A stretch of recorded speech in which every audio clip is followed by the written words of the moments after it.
لبيك اللهم لبيك। পবিত্র হজের আনুষ্ঠানিকতা শুরুর বাকি আর মাত্র ৫ দিন। সময় যত গড়াচ্ছে, লাব্বাইক ধ্বনিতে ততই মুখর হয়ে উঠছে পবিত্র মক্কা মদিনা।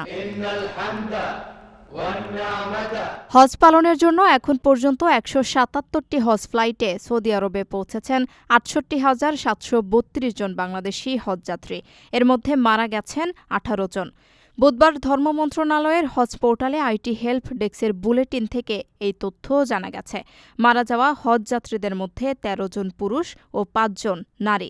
মক্কায় ১৩ জন ও মদিনায় ৫ জন মারা গেছেন। এবার বাংলাদেশ থেকে মোট ৭৮,৫০০ জন হজ পালন করবেন। এর মধ্যে বেসরকারি ব্যবস্থাপনায় ৭৩,৯৩৫ জন এবং সরকারি ব্যবস্থাপনায় ৪,৫৬৫ জন হজযাত্রী রয়েছেন। গত ১৮ এপ্রিল ঢাকার হজরত শাহজালাল আন্তর্জাতিক বিমানবন্দরে আনুষ্ঠানিকভাবে এবছরের হজ ফ্লাইট কার্যক্রমের উদ্বোধন করেন প্রধানমন্ত্রী তারেক রহমান। আগামীকাল পর্যন্ত সৌদি আরবে যাওয়ার ফ্লাইট চলবে। হজ শেষে ৩০ মে ফিরতি ফ্লাইট শুরু হবে। দেশে ফেরার ফ্লাইট শেষ হবে আগামী ৩০ জুন।